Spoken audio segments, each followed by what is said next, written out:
Kasi ano bang pangarap ko sa buhay? Maka 3 consecutive terms na mayor ng Davao City. Yun yung pangarap ko.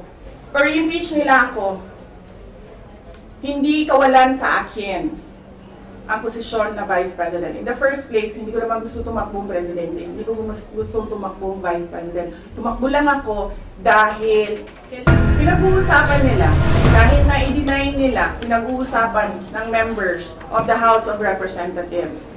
Kasi meron pa naman kaming mga kaibigan dyan sa loob na hindi lang nagsasalita dahil takot daw sila.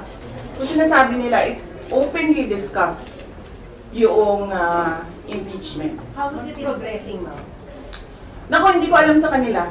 Basta kami, inaantay lang namin ang kanilang gagawin dahil expected na yon na gagawin nila. Kasi ano ba ang gusto nilang gawin?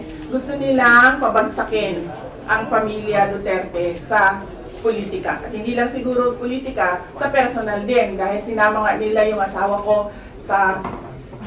Sinama nga nila yung asawa ko, di ba? He's a private individual, pero sinama nila sa harassment nila. Example lang, kung ano yung, kumbaga,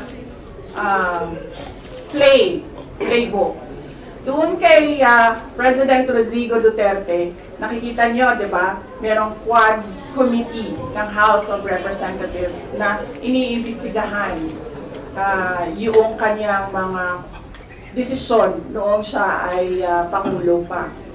Tapos meron tayong ICC na complaint against sa kanya. Tapos merong plunder cases na final against President Duterte. Tapos doon tayo papunta sa akin. Hinahabol-habol nila yung confidential funds.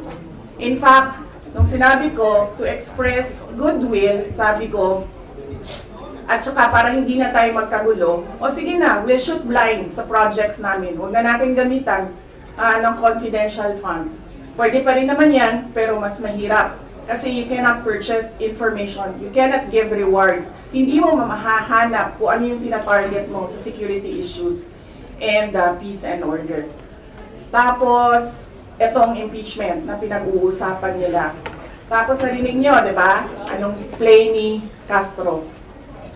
Ang sabi niya, kukunin namin lahat ng mga papeles sa loob ng COA. Saan ka naman nakahanap ng constitutional body, constitutional commission, at ang House of Representatives, uutusan niya ang isang independent commission na ibigay mo yan lahat sa akin. Ano, sila ang mag-audit? Hindi pa nga tapos yung audit. Pero alam na natin, nahahabulin nila dyan ang paninira nila sa akin. Are you in any way bothered? Tapos, pumunta tayo doon sa aking kapatid at sa aking asawa. Pinailan nila ng drug smuggling cases. Based on ano? Based on name dropping, based on chismis, based on hearsay. So nakikita ninyo yung gusto nilang mangyari. They want to project the family as corrupt, as criminals, as walang kwentang mga tao, kundi para sa pansarili lang nila. And bakit ba? Bakit? And all because, sabi ko nga, sinabi ko na dati, we are a threat to the perpetuation in power of people na interesado maging, sabihin na natin Prime Minister, kung matuloy yung niluluto nilang Chacha o President, kung hindi maluto yung Chacha nila.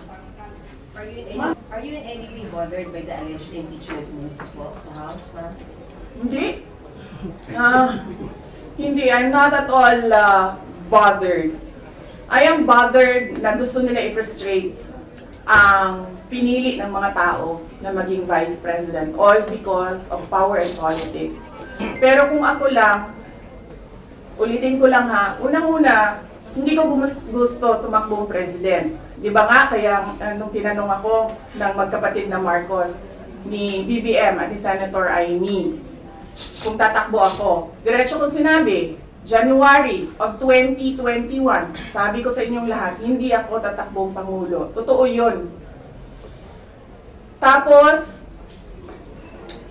hindi ako tatakbong Vice President. Kasi hindi naman napag-usapan yon before the deadline of filing of candidacy. Hindi napag-usapan ang pagiging Vice Presidente. Kaya tumakbo akong mayor. Kasi ano bang pangarap ko sa buhay? Maka 3 consecutive terms na mayor ng Davao City. Yun yung pangarap ko.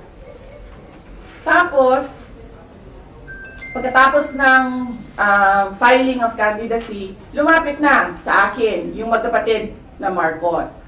Sabi nila, hindi kami mananalo kung hindi mo tutulungan kami sa Mindanao at sa Visayas. Sabi ko sa kanila, okay, sige, dahil maraming big ticket projects si Pangulong Duterte sa Davao City, sa Mindanao at sa ibang lugar pa ng ating bansa na gusto nating mapatuloy. Kaya nga, di ba, tumakbo kami on the platform of unity and continuity na hindi natin nakikita ngayon na saan na yung mga big ticket projects. Wala na lahat. Unappropriated. So, pagpaalisin nila ako dito, or impeach nila ako, hindi kawalan sa akin ang posisyon na Vice President. In the first place, hindi ko naman gusto tumakbong Presidente. Hindi ko gusto tumakbong Vice President. Tumakbo lang ako dahil kailangan mapatuloy yung development projects sa Mindanao, sa Visayas, at sa Luzon. At naisip ko at that time, if I am Vice President, patututukan yung mga proyekto na yon na okay, wala na rin lahat ngayon dahil unappropriated na sila lahat. Ma'am, do you regret the decision? Do you regret? Do you regret the decision? Of course not. I do not regret running for Vice President kasi imagine ninyo kung ako mayor ngayon at hinahabol-habol nila ako dahil alam nilang pwedeng tumakbo ito sa 2028. Diba? So, yun naman, tatakbo bang pera? Diba? So, bakit ko nire-regret yan? Hahabulin nila ako. Alam nyo, kahit matanggal nila ako as Vice President, hahabulin nila ako until the day na maupo sila sa 2028. So, ano mang pera? Sa 2021. Ano? Ngayon na!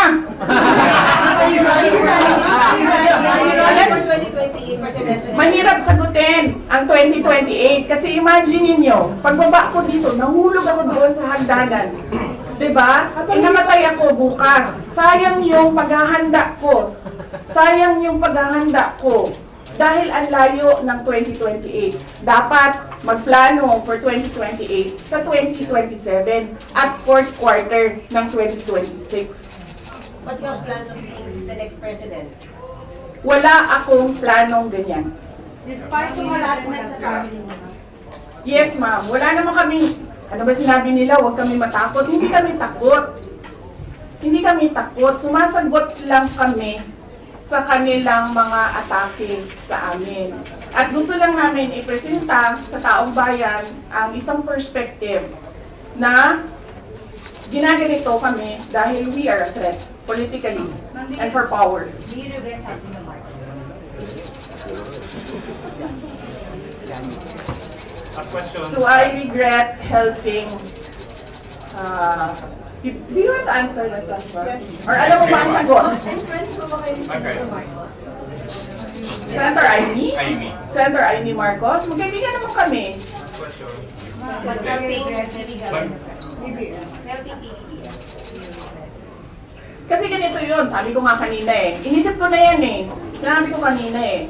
Kung hindi naman ako tumakbong Vice President, mayor ako, hahabulin pa rin ako eh. Hindi nga natin alam kung sinong mananalo nun eh. Kung hindi ako tumakbong Vice President, hindi siya ang President. So likely yung isa ang President. Eh lalo na yun. Kita nyo nga doon, di ba? Tanggalin daw ang...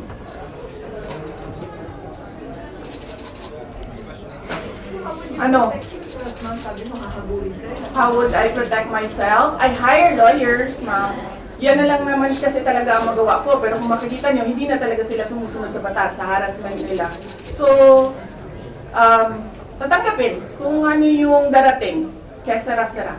Ma'am, sabi po ni Senator Bato, may mga members ng House na opportunista, unprincipled, dahil after previously praising the Duterte administration, ngayon bigla naging critics. Will you share his belief na gano'n na? Ako, lumaki ako sa politics. 9 years old pa lang ako, mayor na ang father ko. So from 9 years old until today, wala akong ibang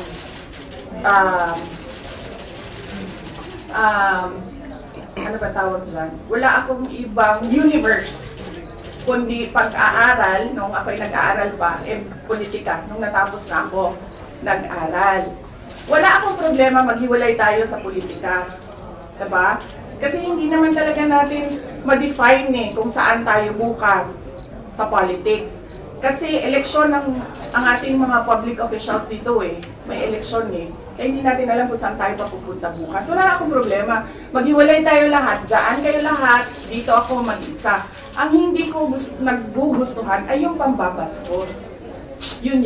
Pwede naman tayo maghiwalay sa politika Huwag lang maging bastos. Thank you!